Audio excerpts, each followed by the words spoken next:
Moving on to the quarterback contracts, though, we missed a couple of them that we have not gone over. Specifically, Jordan Love and Tua Tagovailoa. Jordan Love first contract. He signed a 4-year, $220 million contract. This includes a $75 million signing bonus, averages $55 million a year. This is right up there with Joe Burrow and Trevor Lawrence, question mark, I guess. This extension tacks on 4 years to his old deal. He's under contract in Green Bay through 2028. His cap hits per year is $20 million this year, 29 the year after, 36, 42, and then $74 million. But obviously he's probably not going to play on that contract. Who would ever let a quarterback play on a huge cap hit in the last year of a deal? That just sounds really dumb. Moving on. Not a good franchise. So Jordan Love, the contract. One, what do you think about the contract alone? And is this a huge risk for Green Bay? Well, he was awful the start of last season, and then he was fantastic the start of the end of last season. He was really good in the playoffs. I didn't see it. I maybe caught like a half of it, and I don't know. You know, the 49ers are winning in that game when he threw that game-ending pick. He had to make something happen. It was third down, I believe, when he made the throw. Right. Which is what everyone criticized him for, because you can down that ball and then go back. But it's a young guy, first time in that situation. It happens even to the most, Tom Brady threw game-losing interceptions once probably. But it's a lot of money. But again, what else are you going to do? There's nobody on the roster. This isn't a Daniel Jones situation. We've seen quarterbacks be paid for less production. Jimmy G became the highest paid quarterback in the league after 5 games with the 49ers, and then blew his ACL out in week 2 that season. Was never the same. I like both the contracts that were signed. Tua is 12th in the league in guaranteed money, and he just signed his contract. And Jordan Love is 9th in guaranteed money, and he just signed his contract. I really feel like the GMs of these two players this year were like, no, we're not going to do that thing where you just sign the world's biggest contract next just because that's what keeps happening. This is what you're worth. This is what we value at, and this is where we need to be.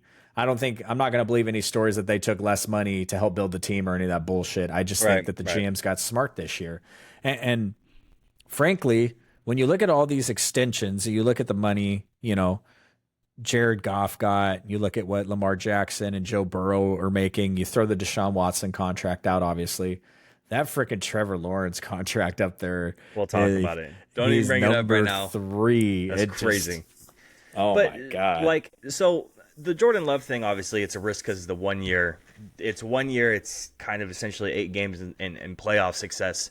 At least, got to win over the Cowboys. I don't know if that's that much of a hurrah. But point is, this is a lot of risk. It doesn't erase the tremendous amount of risk, the playoff win of the 1 year. Yes, you have to do it, but it's a lot of money. And it's a lot of pressure for Jordan, right? It's not just a lot of money pressure-wise for him that way. It's not just, you're a quarterback for this franchise, you have that much pressure, but it's also continuing to maintain greatness in a franchise that has gone from Brett Favre to Aaron Rodgers to now Jordan Love.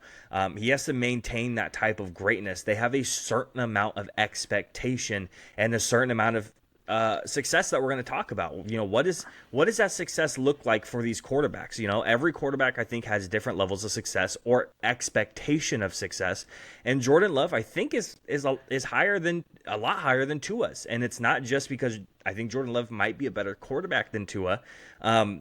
But it's also because of the historic franchise and the lineage of quarterbacks that come before him. I think that pressure is on him. I don't really like the Tua contract. The cap hit's crazy for him. It's $9.5 million this year, $59 million next year, $63 million the year after, then $45, $57. You look at Jordan Love's, you're looking at 20, 29, 36, 42, then a loaded 74, but he's probably not going to play on the $74 million deal. Obviously, there's a little bit more risk to Jordan Love because you have a much smaller sample size. And Tua, you kind of know what you're getting at this point with Tua. Now there's a huge risk for Tua. I mean, it's not for Tua, but for the Dolphins, because can Tua stay healthy? Bro, Because this when he's dude on, might he's have to on. medically retire at any given point.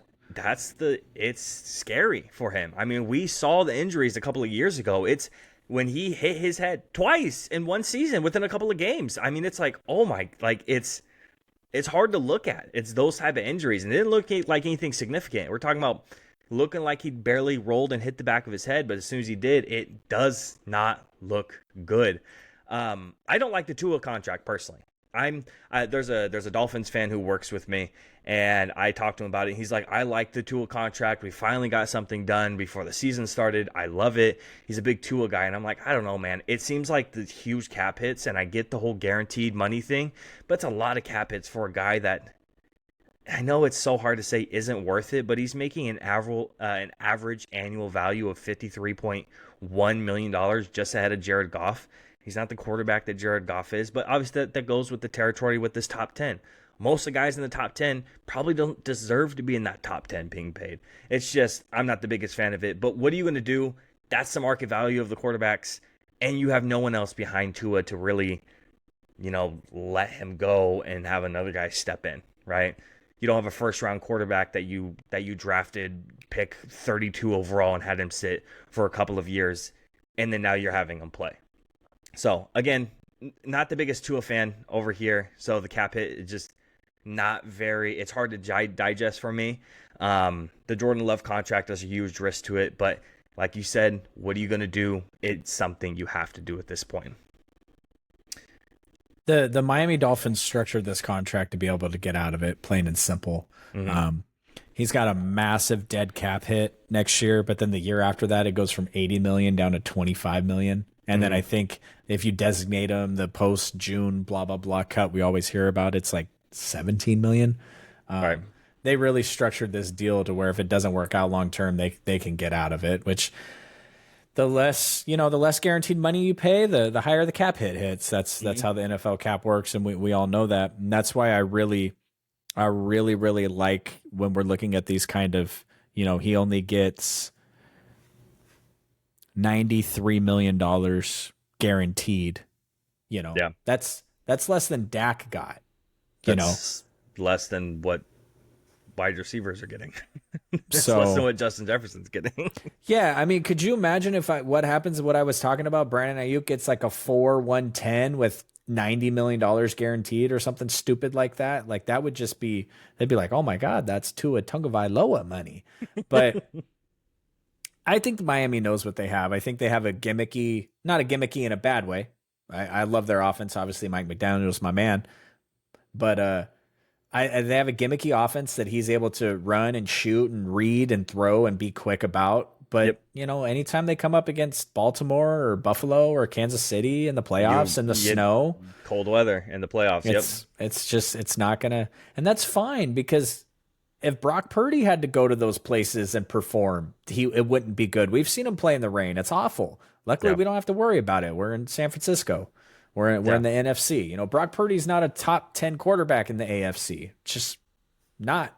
Look at Peyton Manning over the years in the snow. It was tough, and he was one of the smartest quarterbacks of all time. So it just comes down to, what are you going to do? You're going to get rid of him? You're not. So you sign him to this contract. Yeah. It's very team friendly and providing the outs, and I think it's okay. I mean, shit, bro. When you put it into a blender with the Jared Goff extension, that one's good. You put it in the blender with the freaking Jordan Love extension, that's cool. And then at least you're not Jacksonville.